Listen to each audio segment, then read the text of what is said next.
বিরোধীরা বারবার তার বিরুদ্ধে পক্ষপাতিত্বের অভিযোগ তোলে।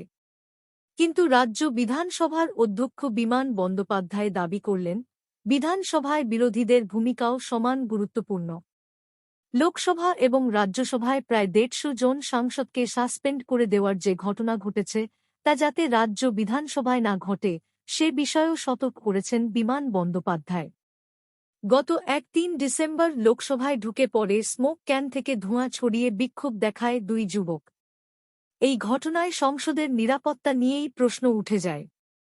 ঘটনায় কেন্দ্রীয় স্বরাষ্ট্রমন্ত্রীর বিবৃতি দাবি করতে গিয়ে সংসদ থেকে সাসপেন্ড হন প্রায় ১৫০ জন বিরোধী পক্ষের সাংসদ। কার্যত বিরোধীশূন্য সংসদেই পাস হয়ে যায় আইপিসি এবং সিআরপিসির পরিবর্তে নিয়ে আসা নতুন ফৌজদারি আইন সংক্রান্ত তিনটি গুরুত্বপূর্ণ বিল। কেন্দ্রীয় সরকারের এই মনোভাবের সমালোচনা করে রাজ্য বিধানসভার অধ্যক্ষ বিমান বন্দ্যোপাধ্যায় এদিন বিধায়কদের উদ্দেশ্যে বলেন, সরকার ও বিরোধী পক্ষ উভয়কে নিয়েই বিধানসভা খালি লোকসভার মতো মুলতুবি করে অধিবেশন শেষ করে দেওয়ার মতো ঘটনা যেন না হয়। সবাই সুষ্ঠুভাবে বিধানসভার অধিবেশন করুন।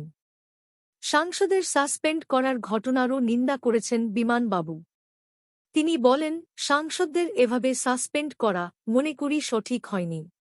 অন্যায় কাজ হয়েছে বলে আমি মনে করি। গুরুত্বপূর্ণ বিল পাশ করাতে বিরোধীদের থাকা উচিত।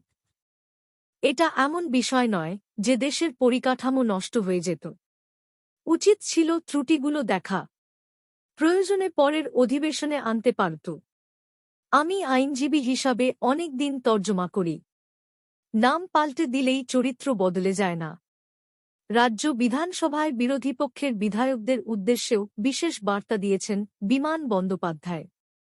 তিনি বলেন, আমি মনে করি না ওয়াক আউট কোনো জাস্টিফিকেশন। বিধানসভা বহু প্রশ্ন বিল বিধানসভায় নিয়ে আসা হয়, সেখানে আলোচনা হওয়া জরুরি। সংসদে হামলার ঘটনার পর রাজ্য বিধানসভার নিরাপত্তাও বেড়েছে।